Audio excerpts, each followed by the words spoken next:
The boy episode 7 की शुरुआत होती है। हमें 8 साल पहले का सीन दिखाया जाता है जब वूचर अपनी वाइफ के साथ वोट में पार्टी करने गया होता है। वो दोनों बातें ही कर रहे होते हैं तभी होमलैंडर आता है और उसकी वाइफ से सोशल मीडिया अकाउंट को संभालने को कहता है।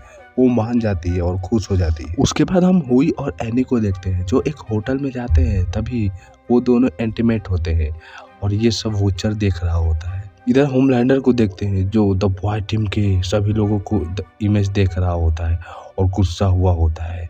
तभी वो वूचर को पहचान जाता है।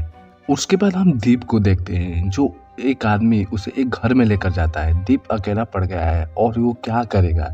इधर हम एटेन को देखते हैं जो अपने भाई के साथ ट्रेनिंग कर रहा होता है और कंपाउंड भी उसके शरीर को बहुत ही नुकसान कर रही होती है। तभी एटेन को बॉट से मैसेज आता है और एटेन वहाँ के लिए निकल जाता है। जब वहाँ पहुँचता है तो उसे पता चलता है कि वहाँ मीटिंग हो रहा होता है। होमलैंडर उसका स्वागत करता है। उसके बाद हम हुई को देखते हैं जो द बॉय टीम के पास जाता है। वूचर से कहता है कि मैं तुम्हारी टीम में नहीं रहना चाहता, मैं एनी के साथ रहना चाहता हूँ। वो गुस्सा हो जाता है। तभी हुई को एक कॉल आता है जो उसके पिता का होता है। वो उससे बातें करता है। तभी हमें पता चलता है कि एटेन ने उसके पिता को किडनैप कर लिया है और उसे एटेन वहाँ बुलाता है उसके घर पे।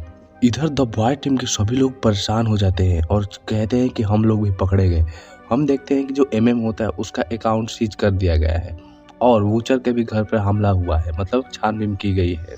हुई अपने घर जाता है और एटेन को समझाता है तुमको मुझसे मतलब है, मेरे डैड से नहीं। लेकिन वो नहीं मानता और कहता है कि तुम्हारे साथ कौन कौन है। उसे पता ही है कि कौन कौन है। हुई कंपाउंड बी का लालच देकर तभी वहाँ किमिको आ जाती है और एटेन के पैर पर मार देती है जिससे वो वहीं गिर जाता है और उसके पैर की हड्डी टूट जाती है। इधर हम एमएम को देखते हैं जो अपने घर जाता है और अपनी वाइफ से समझाता है कि तुम इस घर को छोड़ दो, यहाँ खतरा है। तभी वो उसकी वाइफ कहती है कि तुम वूचर से क्यों मिले, और नहीं चाहती थी कि उसका हस्बैंड उस वूचर के साथ काम करे और इसी की वजह से वो गुस्सा है। वो अपने फैमिली को लेकर उस घर से निकल जाता है। उसके बाद हम होमलैंडर को देखते हैं जो मैंडोलिन से मिलता है और उससे वूचर की वाइफ के बारे में पूछता है, लेकिन वो नहीं बताती और अपनी बात को थोड़ा घुमाती है जिससे होमलैंडर समझ जाता है और वहां से निकल जाता है। इधर हम दीप को देखते हैं जो लड़कियों को अपने घर में लाता है और उनके साथ मस्ती करता है। उसके बाद हम उस आदमी को देखते हैं जो सबका हाथ पकड़ रहा होता है। बॉय टीम उसको इसलिए पकड़ना चाहती है क्योंकि उसने होमलैंडर को सब कुछ बता दिया है और वो यहाँ से भागने की कोशिश कर रहा होता है। तभी वूचर उसे देख लेता है। वो आदमी वूचर को देखकर टॉयलेट में छुप जाता है। तभी वूचर वहाँ पे आता है और उसे मारता है। तभी उस आदमी को पता लग जाता है उसकी वाइफ के बारे में। तभी वो कहता है कि मैं तुम्हारी वाइफ को ढूंढने में मदद करूंगा, लेकिन वो नहीं मानता और उसका सिर पटक कर उसे मार देता है। वूचर अपनी पुरानी बातें सोचता है। जब वो अपने घर पर अकेले बैठा होता है तभी एक औरत आती है, उसे सब कुछ बता देती है कि होमलैंडर ने तुम्हारी वाइफ के साथ बलात्कार किया है, रेप किया है। उसे कुछ सीसीटीवी वीडियो दिखाती है जिससे वो उसे पता चल जाता है कि हाँ, होमलैंडर ने उसकी वाइफ का रेप किया और इसी की वजह से उसकी वाइफ लापता हो गई है। उसके बाद हम दीप को देखते हैं जो एक सुपरमार्केट में गया होता है। तभी वहाँ से सामान लेकर आ ही रहा होता है। तभी एक लॉबस्टर को देखता है और कहता है कि मैं तुम्हारी मदद जरूर करूँगा। वो जो सुपरमार्केट का एम्प्लॉय होता है उसे कहता है इस लॉबस्टर को निकालने को। वो आदमी निकालता है, उसे मार देता है। दीप को ये लॉबस्टर जिंदा चाहिए था लेकिन उस आदमी ने मार दिया और वो दुखी होता है क्योंकि वो लॉबस्टर से बातें कर रहा होता है। उस लॉबस्टर ने कहा होता है कि मुझे यहाँ से निकालो।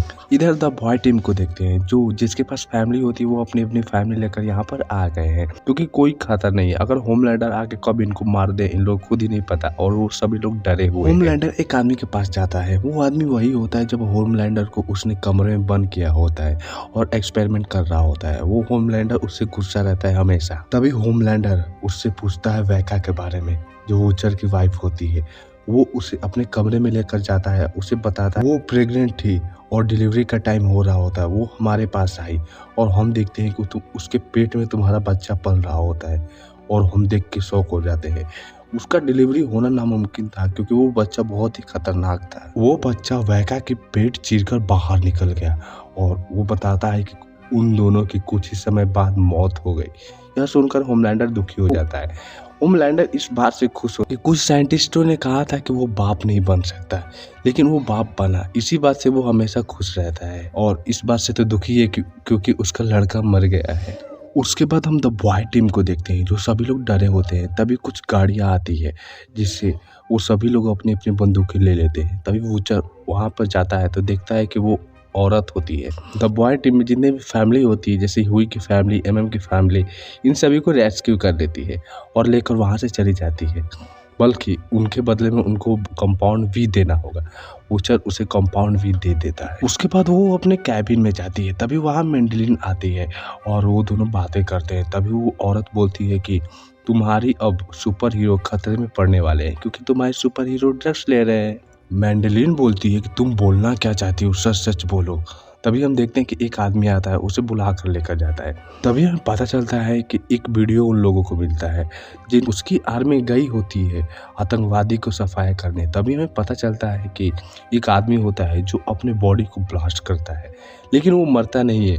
उसके आसपास जो भी लोग होते हैं सभी लोग मर जाते हैं और वो आदमी होता है सुपर टेररिस्ट। और यह देखकर वो शौक हो जाती है और कहती है कि सुपर टेररिस्ट आ गए हैं। तभी हम एनी को देखते हैं जो हुई को बुलाई होती है। वो लोग बातें करते हैं। तभी एनी बोलती है कि तुमने ट्रांसलूसेंट को क्यों मारा, लेकिन वो बताने की कोशिश करता है, लेकिन उसे मौका ही नहीं मिलता बताने को। वो कहती है कि चलो तुम वोट के पास और तुम्हें कुछ साल की सजा देंगे और तुम वहाँ से छूट जाओगे, लेकिन वो नहीं मानता और कहता है कि ये सब कंपाउंड वी के लिए हो रहा है। वो कंपाउंड वी के लिए कुछ भी कर देंगे। तभी वहाँ वूचर आता है और स्टारलाइट को 2 गोली मारता है। हुई को लेकर वहाँ से चला जाता है और कहता है कि तुम यहाँ क्या करने आए थे।